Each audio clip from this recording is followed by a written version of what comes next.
ಸ್ನೇಹಿತರೆ, ಅವೈಜ್ಞಾನಿಕವಾಗಿ ಅಸಂಬದ್ಧವಾಗಿ SIR ನಡೆಸ್ತಾ ಇರ್ತಕ್ಕಂಥ ಚುನಾವಣಾ ಆಯೋಗದ ವೈಖರಿಯನ್ನು ಖಂಡಿಸಿ ನಾವು ಹಲವು ತಿಂಗಳುಗಳಿಂದ ಹೋರಾಟ ಮಾಡ್ತಾ ಇದ್ದೀವಿ.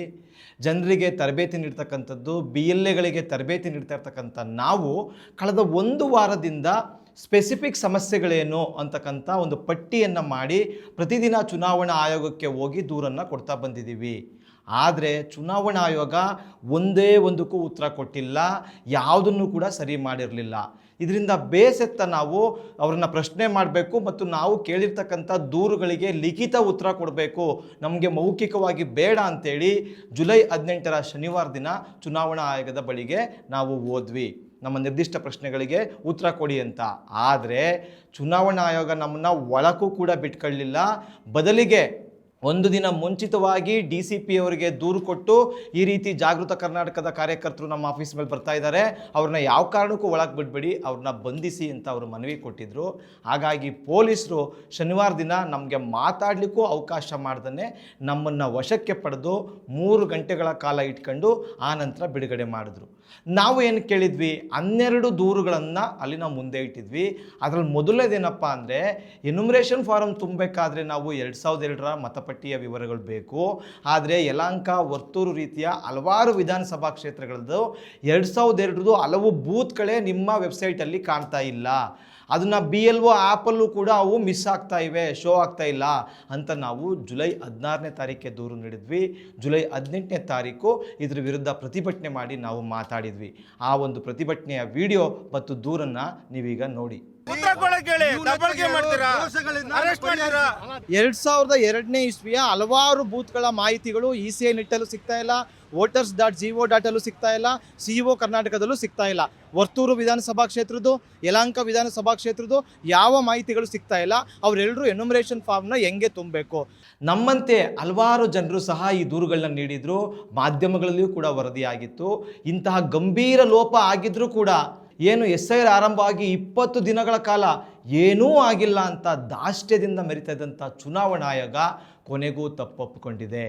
ಜುಲೈ 19ರ ಭಾನುವಾರ ಸಂಜೆ 6 ಗಂಟೆಗೆ ಹೊರಡಿಸಿರ್ತಕ್ಕಂಥ ಪತ್ರಿಕಾ ಪ್ರಕಟಣೆಯಲ್ಲಿ ಮಾಧ್ಯಮಗಳ ವರದಿಯ ಆಧಾರದಲ್ಲಿ ನಾವು ದೋಷವನ್ನು ಸರಿಪಡಿಸಲಾಗಿದೆ. ಯಲಹಂಕ ಕ್ಷೇತ್ರದ ಬಿಟ್ಟು ಹೋಗಿದ್ದ 24 ಬೂತ್ಗಳನ್ನು, ಉತ್ರಳ್ಳಿ ವಿಧಾನಸಭಾ ಕ್ಷೇತ್ರದಲ್ಲಿ ಬಿಟ್ಟು ಹೋಗಿದ್ದ 40 ಬೂತ್ಗಳನ್ನು ಮರಳಿ ಸೇರಿಸಲಾಗಿದೆ ಅಂತೇಳಿ ಚುನಾವಣಾ ಆಯೋಗ ತನ್ನ ಪತ್ರಿಕಾ ಹೇಳಿಕೆಯಲ್ಲಿ ಬರ್ಕೊಂಡಿದೆ. ಅಂದರೆ ಈ 20 ದಿನಗಳ ಕಾಲ ಇದನ್ನು ನೀವು ಯಾಕೆ ಮಾಡೋಕ್ಕಾಗಿರಲಿಲ್ಲ? ನಿಮ್ಮ ತಪ್ಪಿಗೆ ಜನರು ಪರಿತಪ್ಪಿಸಬೇಕು, ಕಷ್ಟಪಡಬೇಕಾ? ಅವರಲ್ಲಿ ಕೆಲವರು ನಿಮ್ಮ CEO ಅನ್ಬುಕುಮಾರ್ ಹೇಳ್ದಂತೆ ಎನ್ಯುಮರೇಷನ್ ಫಾರ್ಮಲ್ಲಿ ಮೇಲ್ಗಡೆ ಮ್ಯಾಪಿಂಗ್ ಕಾಲಮ್ ಎರಡನ್ನೂ ಖಾಲಿ ಬಿಟ್ಟು ಕೆಳಗಡೆ ಇತ್ತೀಚಿನ ಮಾಹಿತಿ ತುಂಬಿ ಸಹಿ ಮಾಡಿ ಈಗಾಗಲೇ ಎನ್ಯುಮರೇಷನ್ ಫಾರ್ಮ್ನ ವಾಪಸ್ ಕೊಟ್ಬಿಟ್ಟಿದ್ರೆ ಅದನ್ನ ಹೇಗೆ ಸರಿ ಮಾಡ್ತೀರಿ? ಅವ್ರ ಹೆಸರು ಕರಡು ಮತದಾರರ ಪಟ್ಟಿಯಲ್ಲಿ ಬರುತ್ತೆ ನಿಜ, ಆದರೆ ಅವರಿಗೆ ನೋಟಿಸ್ ಬಂದರೆ ಅವರು ದಾಖಲೆಗಳನ್ನ ಎಲ್ಲಿಂದ ತರಬೇಕು? ಆ ಬಡವರ ಓಟು ಅಂತಿಮ ಮತದಾರರ ಪಟ್ಟಿಯಿಂದ ಡಿಲೀಟ್ ಆದರೆ ಯಾರು ಹೊಣೆ? ಈ ಪ್ರಶ್ನೆಗಳಿಗೆ ಚುನಾವಣಾ ಆಯೋಗ ಉತ್ತರಿಸಬೇಕು. ನೀವು ತಪ್ಪೊಪ್ಕೊಬಿಟ್ರೆ ಸಾಲಲ್ಲ, ಆ ತಪ್ಪನ್ನು ಸರಿಪಡಿಸಿ ಜನರಿಗೆ ಅನ್ಯಾಯ ಆಗದ ರೀತಿಯಲ್ಲಿ ನೋಡ್ಕೊಳ್ಬೇಕು.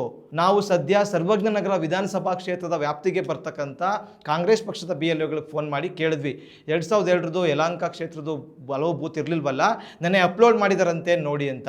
ಆಗ ಅವ್ರು ಹೇಳ್ತಾರೆ, ಹೌದು ಸರ್, 24 ಬೂತ್ಗಳನ್ನ ಅಪ್ಲೋಡ್ ಮಾಡಿದ್ದಾರೆ, ಆದರೆ ಇನ್ನೂ 16 ಬೂತ್ ಸೇರಿಸಿಲ್ಲ, ಆ ಮಾಹಿತಿ ಸಿಗ್ತಿಲ್ಲ ಅಂತ ಕಂಪ್ಲೇಂಟ್ ಹೇಳ್ತಾ ಇದ್ದಾರೆ. ಆ ಕೆಲಸ ಮಾಡಲಿಕ್ಕೆ ಚುನಾವಣಾ ಆಯೋಗಕ್ಕೆ ಇನ್ನೆಷ್ಟು ದಿನ ಬೇಕೋ ನಮಗಂತೂ ಗೊತ್ತಿಲ್ಲ. ಇನ್ನು 2002ರಲ್ಲಿ ವರ್ತೂರು ವಿಧಾನಸಭಾ ಕ್ಷೇತ್ರದ 44 ಬೂತ್ಗಳು ಮತಪಟ್ಟಿಯಲ್ಲಿ ಕಾಣ್ತಾ ಇಲ್ಲ, 2002ನೇ ಇಸ್ವಿದು. ಇದ್ರ ಬಗ್ಗೆ ಕೂಡ ನಾವು ಜುಲೈ 17ನೇ ತಾರೀಕು ದೂರು ಕೊಟ್ಟಿದ್ದೀವಿ. ಆ ಪಟ್ಟಿಗಳ ಲಿಸ್ಟನ್ನೇ ಚುನಾವಣಾ ಆಯೋಗಕ್ಕೆ ಕೊಟ್ಟಿದ್ದೀವಿ, ಇಲ್ಲಿ ನೋಡಿ. ಆದರೆ ಇನ್ನೂ ಕೂಡ ಚುನಾವಣಾ ಆಯೋಗ ಅವುಗಳನ್ನು ಪಟ್ಟಿಗೆ ಸೇರಿಸ್ತಕ್ಕಂಥ ಕೆಲಸವನ್ನು ಮಾಡಿಲ್ಲ. ಯಾಕೆ ಸರ್ ಮಾಡಿಲ್ಲ ಅಂತ ಕೇಳಿದ್ರೆ ಅವರು ಓರಲಾಗಿ ಉತ್ತರ ಕೊಡ್ತಾರೆ, ನಮ್ಮ ಹತ್ರ ಸ್ಟಾಫ್ ಇಲ್ಲಪ್ಪ ಅಂತ ಬೇಜವಾಬ್ದಾರಿಯಾಗಿ ಮಾತಾಡ್ತಾರೆ. ಹಾಗಾದರೆ ನಿಮ್ಮನ್ನ SIR ಮಾಡಿ ಅಂತ ಕೇಳಿದವ್ರು ಯಾರು? ನಾವೇನಾದರೂ ಜನ ಕೇಳಿದ್ವಾ? ಖಂಡಿತ ಇಲ್ಲ. 3-4 ತಿಂಗಳಲ್ಲಿ SIRನ ಮುಗಿಸ್ಬಿಡ್ಬೇಕು ಅಂತಕ್ಕಂಥ ದಾವಂತ ಯಾಕೆ ನಿಮಗೆ? ಅರ್ಹ ಮತದಾರರು ಪಟ್ಟಿಯಿಂದ ಬಿಟ್ಟೋಗ್ಬಿಟ್ರೆ ಅದಕ್ಕೆ ಯಾರು ಹೊಣೆ? ಈ ಪ್ರಶ್ನೆಗಳನ್ನ ನಾವು ನಿಮ್ಮ ಹತ್ರ ಕೇಳಕ್ಕೆ ಬಂದರೆ ಪೊಲೀಸರನ್ನ ಬಿಟ್ಟು ಅರೆಸ್ಟ್ ಮಾಡಿಸ್ತೀರಿ. ನಿಮ್ಮ ಕೆಲಸ ನೀವು ಮಾಡದೇ ಇರೋ ತಪ್ಪಿಗೆ ಜನರು ಶಿಕ್ಷೆ ಅನುಭವಿಸೋದು ಸರಿನಾ? ನಿಮಗೆ ಯಾರು ಶಿಕ್ಷೆ ಕೊಡಬೇಕು? ಹಾಗಾದರೆ ದಯವಿಟ್ಟು ಇದನ್ನು ನಾವು ಅರ್ಥ ಮಾಡ್ಕೊಳ್ಬೇಕು. ಇನ್ನು ಚುನಾವಣಾ ಆಯೋಗದ ವೆಬ್ಸೈಟ್ಗೆ ಹಾಕಿರ್ತಕ್ಕಂಥ 2002ರ ಮತದಾರರ ಪಟ್ಟಿಲಿ ನಾವು ಮುಂಚೆ ಹೇಳಿದ್ದೀವಿ, ಕುಮಟಾ ವಿಧಾನಸಭಾ ಕ್ಷೇತ್ರದ ಒಂದು ಬೂತ್ ನಂಬರು 139, ಹೊನ್ನಾವರ ತಾಲೂಕಿನ ಕರ್ಕಿ ಗ್ರಾಮ. ಅಲ್ಲಿ ಏನೋ ಒಂದು ವೋಟರ್ ಲಿಸ್ಟ್ ಇದೆ, ಡೌನ್ಲೋಡ್ ಆಗುತ್ತದೆ, ಅದರಲ್ಲಿ ಹಲವಾರು ಪೇಜ್ಗಳೇ ಇಲ್ಲ. ಏನು ಕ್ರಮ ಸಂಖ್ಯೆ 228ರಿಂದ 319ರವರೆಗೆ ಜನಗಳದ್ದು ಒಂದು ಪುಟ ಕಾಣ್ತಾ ಇಲ್ಲ. 411ರಿಂದ 501ರವರೆಗೆ 3-4 ಪುಟಗಳು ಅಲ್ಲಿನ ಹೆಸರುಗಳು ಕಾಣ್ತಾ ಇಲ್ಲ. ಇದು ಆಯೋಗದ ಒಣಗೆಡಿತನ ಅಲ್ವಾ? ಈಗ ಅಷ್ಟು ಜನ ಯಾವ ರೀತಿ ಎನ್ಯುಮರೇಷನ್ ಫಾರ್ಮ್ನ ತುಂಬಬೇಕು? ಅಷ್ಟು ಜನ ಅವರು ದಾಖಲೆ ಮಾಡ್ಸೋಕ್ಕೆ ಸಾಧ್ಯನಾ? ಇದನ್ನು ಯಾಕೆ ಹೇಳ್ತಾ ಇದ್ದೀವಿ ಅಂದರೆ, ನೀವು ದೊಡ್ಡ ಘೋಷಣೆ ಮಾಡ್ಕೊಳ್ತೀರಿ ಒಬ್ಬರ ಮತ ಹೋಗ್ಲಿಕ್ಕೆ ಬಿಡಲ್ಲ ಅಂತ. ಇಲ್ಲಿ ಸಾವಿರಾರು ಜನ, ಲಕ್ಷಾಂತರ ಜನ ಬಿಟ್ಟೋಗ್ತಾ ಇದೆಯಲ್ಲ, ನಿಮ್ಮ ತಪ್ಪಿಗೆ ಬಿಟ್ಟೋಗ್ತಾ ಇದೆಯಲ್ಲ, ಇದಕ್ಕೆ ಯಾರು ಉತ್ತರ ಕೊಡಬೇಕು ಅಲ್ವಾ? ನಾವು ಇದ್ರ ಮುಂಚೆನೂ ಹೇಳಿದ್ದೀವಿ, ಈಗಲೂ ಹೇಳ್ತೀವಿ. 2007ರಲ್ಲಿ ಮೈಸೂರು ಜಿಲ್ಲೆಯ ಚಾಮುಂಡೇಶ್ವರಿ ವಿಧಾನಸಭಾ ಕ್ಷೇತ್ರದ ಮುದುಕಿ ಚಿಕ್ಕನಹುಂಡಿ ಅಂತಕ್ಕಂಥ ಒಂದು ಗ್ರಾಮಕ್ಕೆ 2007ರಲ್ಲಿ 102ನೇ ಬೂತ್ ನಂಬರ್ ಅಂತ ತೋರಿಸ್ತದೆ. ಆದರೆ ನೀವು 102ನೇ ಬೂತ್ ನಂಬರ್ ವೋಟರ್ ಲಿಸ್ಟ್ನ ಡೌನ್ಲೋಡ್ ಮಾಡೋದು ನೋಡಿದ್ರೆ ಅಲ್ಲಿ ಮುದುಕಿ ಚಿಕ್ಕನಹುಂಡಿಯ ಬದಲಿಗೆ ಮಂಡಕಳ್ಳಿಯ ಮತದಾರರ ವಿವರಗಳು ಸಿಗ್ತವೆ. ಅದೇ ರೀತಿ ವಾಜರಳ್ಳಿ ಬೂತ್ ನಂಬರು 84 ಅಂತ ತೋರಿಸ್ತದೆ. ಡೌನ್ಲೋಡ್ ಮಾಡಿ ನೋಡಿದ್ರೆ ಅದು ದೇವಯ್ಯನ ಹುಂಡಿಯ ವಿವರಗಳು ಕಾಣ್ತವೆ. 111ನೇ ಬೂತು ಸಜ್ಜೆ ಹುಂಡಿ ಅಂತ ತೋರಿಸ್ತದೆ. ಅದನ್ನು ನೀವು ಡೌನ್ಲೋಡ್ ಮಾಡಿ ನಿಮ್ಮ ಹೆಸರು ಹುಡುಕಿದ್ರೆ ನಿಮಗೆ ಸಿಗಲ್ಲ. ಅಲ್ಲಿ ಕೆಂಪೇಗೌಡನ ದುಂಡಿ ಹೊಸ ಹುಂಡಿಯ ಗ್ರಾಮದ ವಿವರಗಳು ತೋರಿಸ್ತವೆ. ಅಂದರೆ ಈ ಗ್ರಾಮಸ್ಥರು ಏನು ಮಾಡಬೇಕೀಗ? ತಮ್ಮದು ಯಾವ್ದು ಬೂತು ಅಂತ ಹೆಂಗೆ ಕಂಡುಹಿಡಿಬೇಕು? ಚುನಾವಣಾ ಆಯೋಗ ನೀವು ಮಾಡಿರ್ತಕ್ಕಂಥ ತಪ್ಪಿಗೆ ಆ ಜನರು ಓಟು ಕಳ್ಕೊಳ್ಬೇಕಾ? ಇದಕ್ಕೆ ಏನು ಹೇಳಬೇಕು ಅಂತಕ್ಕಂಥದ್ದನ್ನ ನನಗಂತೂ ಅರ್ಥ ಆಗ್ತಾ ಇಲ್ಲ. ಮತ್ತು BLOಗಳು ಏನು ಮಾಡ್ತಾರೆ, ಅಲ್ಲೇ ಎನ್ಯುಮರೇಷನ್ ಫಾರ್ಮ್ ಕೊಡೋದು, ಅಲ್ಲೇ ಫಿಲ್ ಮಾಡಿಸ್ಕೊಳ್ಳೋದನ್ನ ಮಾಡ್ತಾ ಇದ್ದಾರೆ. ಯಾಕೆ ಅಂದರೆ ಕಳೆದೋಗ್ಬಿಡ್ತದೆ ಅಂತಕ್ಕಂಥ ಅವ್ಳ ಕಾಳಜಿ ಸರಿ. ಆದರೆ ನಿಮ್ಮ 2002ರ ಮಾಹಿತಿ ತೆಗಿಬೇಕು ಅಂದರೆ CEO ಕರ್ನಾಟಕ ವೆಬ್ಸೈಟೇ ಓಪನ್ ಆಗಲ್ಲ. 3 ದಿನದಿಂದ 4 ದಿನದಿಂದ ಪ್ರತಿ ಬಾರಿ ಡೌನ್ ಇದೆ. ಒಂದು ವೋಟರ್ ಲಿಸ್ಟ್ ಡೌನ್ಲೋಡ್ ಆದರೆ ಇನ್ನು ಮುಂದಕ್ಕೆ ಬರೋದೇ ಇಲ್ಲ. ಯಾಕೆ? ಒಂದು ವೆಬ್ಸೈಟ್ನ ಸರಿಯಾಗಿ ನೀವು ಮಾಡ್ಸೋಕ್ಕೆ ಬರಲ್ಲ, ನಡೆಸೋಕ್ಕೆ ಬರಲ್ಲ ಅಂದರೆ ಇನ್ನೂ 5.5 ಕೋಟಿ ಮತದಾರರ ಕರ್ನಾಟಕದ SIRನ ಸರಿಯಾಗಿ ನಡೆಸ್ತೀರಿ ಅಂತ ನಾವು ಹೆಂಗೆ ನಂಬಬೇಕು? ಚುನಾವಣಾ ಆಯೋಗ ಮಾಡ್ತಕ್ಕಂಥ ತಪ್ಪಿಗೆ, ಚುನಾವಣಾ ಆಯೋಗದ ಒಂದು ಅಸಮರ್ಥತೆಗೆ ಈ 5.5 ಕೋಟಿ ಮತದಾರರು ಯಾಕೆ ಕಷ್ಟಪಡಬೇಕು ಅಂತಕ್ಕಂಥ ಸಿಂಪಲ್ ಪ್ರಶ್ನೆಗೆ ನೀವು ಉತ್ತರ ಕೊಡ್ತೀರಾ? ಸ್ನೇಹಿತರೆ, ನಾವು 1 ವರ್ಷದಿಂದ ಈ SIR ಬೇಡ ಅಂತ ಹೋರಾಟ ಮಾಡ್ತಾ ಇದ್ದೀವಿ. ಯಾಕೆ ಅಂದರೆ ಇದು ಅಸಂವಿಧಾನಿಕವಾಗಿದೆ, ಅರ್ಹ ಮತದಾರನ ಹೊರಗಿಡಕ್ಕೋಸ್ಕರನೇ ಮಾಡ್ತಾ ಇದೆ. ಹಲವಾರು ರಾಜ್ಯಗಳಲ್ಲಿ ಇದು ಪ್ರೂವ್ ಆಗಿದೆ. ಬೇಡ ಬೇಡ ಅಂತ ನಾವು ಹೇಳಿದ್ರು ಕೂಡ ಆಗ ನಮ್ಮ ವಿರುದ್ಧ ಸಾಮಾಜಿಕ ಮಾಧ್ಯಮಗಳಲ್ಲಿ ಕೆಟ್ಟದಾಗಿ ಕಮೆಂಟ್ಗಳು ಬರ್ತಾ ಇತ್ತು. ನೀವು ನುಸುಳುಕೋರರ ಪರವಾಗಿದ್ದೀರಿ, ಬಾಂಗ್ಲಾಗಳು, ಪಾಕಿಗಳು, ಅದು ಇದು ಅಂತ ಬರ್ತಾಯಿತ್ತು. ಆದರೆ ಸುಪ್ರೀಂ ಕೋರ್ಟ್ ಕೂಡ SIR ಪರ ತೀರ್ಪು ಕೊಟ್ಟಾದ ನಂತರ ನಾವು ಅನಿವಾರ್ಯವಾಗಿ SIR ನಡೀತದೆ. ಆದರೆ ನಮ್ಮ ರಾಜ್ಯದಲ್ಲಿ ಅರ್ಹ ಮತದಾರರು ಯಾರು ಒಟ್ಟು ಬಿಟ್ಟೋಗಬಾರ್ದು ಅಂತೇಳಿ 3 ತಿಂಗಳಿಂದ ನಿರಂತರವಾಗಿ ತರಬೇತಿ ನೀಡ್ತಕ್ಕಂಥ ಕೆಲಸ ಮಾಡ್ತಾ ಇದ್ದೀವಿ. ಕಾಂಗ್ರೆಸ್ ಪಕ್ಷದ BLOಗಳಿಗೆ 190ಕ್ಕೂ ಹೆಚ್ಚು ವಿಧಾನಸಭಾ ಕ್ಷೇತ್ರಗಳಲ್ಲಿ ಇಡೀ ದಿನ ಅವರಿಗೆ ನಾವು ತರಬೇತಿಯನ್ನು ಕೊಟ್ಟಿದ್ದೀವಿ. ಆನಂತರ ವೋಟರ್ ಲಿಸ್ಟನ್ನು ಡೌನ್ಲೋಡ್ ಮಾಡೋದು ಹೇಗೆ, ನಿಮ್ಮ ಬೂತನ್ನು ಕಂಡುಹಿಡಿಯೋದು ಹೇಗೆ, ನಿಮ್ಮ ಹೆಸರು ಹುಡುಕೋದು ಹೇಗೆ, ಎನ್ಯುಮರೇಷನ್ ಫಾರ್ಮ್ ತುಂಬೋದು ಹೇಗೆ, ಯಾವ್ಯಾವ ದಾಖಲೆ ಬೇಕು, ಈ ರೀತಿಯ ಎಜುಕೇಟೆಡ್ ವಿಡಿಯೋಗಳನ್ನ ಮಾಡಿದ್ದೀವಿ. ಇವುಗಳನ್ನ ಕೋಟ್ಯಾಂತರ ಜನ ವೀಕ್ಷಣೆ ಮಾಡಿದ್ದಾರೆ ಮತ್ತು ಧನ್ಯವಾದ ತಿಳಿಸಿದ್ದಾರೆ.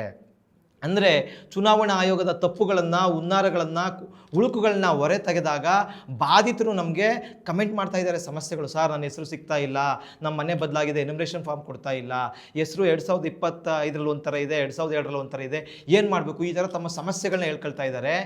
ಈಗ ನಮ್ಮ ವಿರುದ್ಧ ಕೆಟ್ಟ ಕೊಳಕು ಕಮೆಂಟ್ ಮಾಡೋರ ಸಂಖ್ಯೆ ನಿಂತೇ ಹೋಗಿದೆ.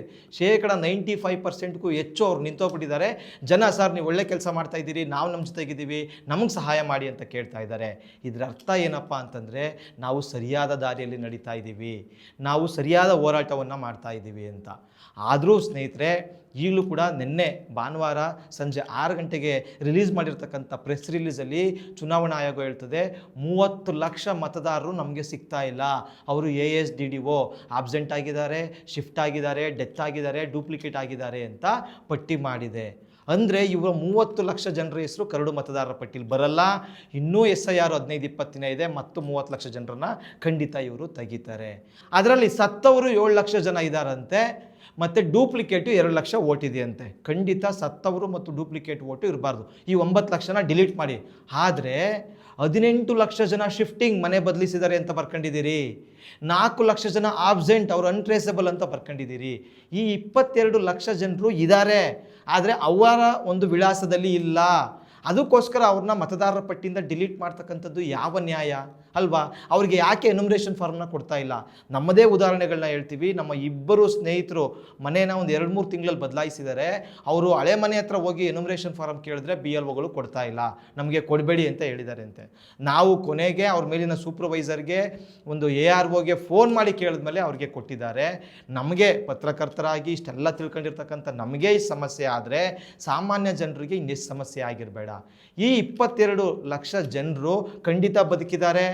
ಅವರು ಈ ದೇಶದ ಪ್ರಜೆಗಳು, ಕರ್ನಾಟಕದ ನಾಗರಿಕರು.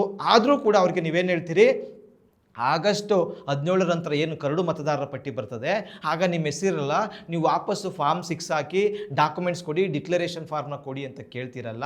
ಅವರು ಇದೆಲ್ಲವನ್ನು ಮಾಡಲಿಕ್ಕೆ ಸಾಧ್ಯನಾ? ಬಡವರಿಗೆ ಇದೆಲ್ಲ ಮಾಡೋಕ್ಕೆ ಸಾಧ್ಯನಾ?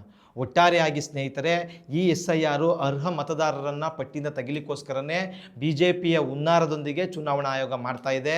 ಇದನ್ನು ನಾವು ಅರ್ಥ ಮಾಡ್ಕೊಳ್ಬೇಕು. ಇದ್ರ ವಿರುದ್ಧ ನಿರಂತರವಾಗಿ ಹೋರಾಟ ಮಾಡಬೇಕು. ನೀವು ಮನೆ ಬದಲಿಸಿದ್ದೀರಿ ಅಂತೇಳಿ ನಿಮಗೇನಾದ್ರೂ ಎನ್ಯುಮರೇಷನ್ ಫಾರ್ಮ್ ಸಿಕ್ಕಿಲ್ಲ ಅಂತಂದರೆ ದಯವಿಟ್ಟು ದನಿ ಎತ್ತಿ. ನಿಮ್ಮ ARO ಅಂತ ACಗಳಿರ್ತಾರೆ ಪ್ರತಿ ವಿಧಾನಸಭಾ ಕ್ಷೇತ್ರಕ್ಕೆ, ಅವರಿಗೆ ದೂರು ನೀಡಿ. ಜಾಗೃತ ಕರ್ನಾಟಕ ಯಾವಾಗಲೂ ನಿಮ್ಮ ಜೊತೆಗಿರ್ತದೆ. ಮತ್ತು ಈ SIR ಮುಗಿಯೋವರೆಗೂ SIR ಅಲ್ಲಿ ಯಾವ ಅರ್ಹ ಓಟು ಕೂಡ ಬಿಟ್ಟು ಹೋಗೋ ರೀತಿಯಲ್ಲಿ ನಾವು ಖಂಡಿತವಾಗಿ ಕೂಡ ಈ ಹೋರಾಟದಲ್ಲಿರ್ತೀವಿ. ನೀವು ನಮ್ಮನ್ನು ಸಂಪರ್ಕಿಸಿ. ನಮ್ಮ ಒಂದು ಕಾಂಟ್ಯಾಕ್ಟ್ ನಂಬರ್ನ ಇಲ್ಲಿ ಹಾಕಿರ್ತೀವಿ. ಸೋಷಿಯಲ್ ಮೀಡಿಯಾ ಮೂಲಕ ನೀವು ಸಂಪರ್ಕಿಸ್ಬೋದು. ಧನ್ಯವಾದಗಳು. ಮತ್ತಷ್ಟು ವಿಶೇಷ ವಿಡಿಯೋಗಳನ್ನು ನೋಡಲು ಮತ್ತು ಹೊಸ ವಿಡಿಯೋಗಳ ಬಗ್ಗೆ ತಿಳಿಯಲು ಈ ದಿನ .com ಯೂಟ್ಯೂಬ್ ಚಾನೆಲ್ ಸಬ್ಸ್ಕ್ರೈಬ್ ಮಾಡಿ ಮತ್ತು ಬೆಲ್ ಐಕಾನ್ ಕ್ಲಿಕ್ ಮಾಡಿ.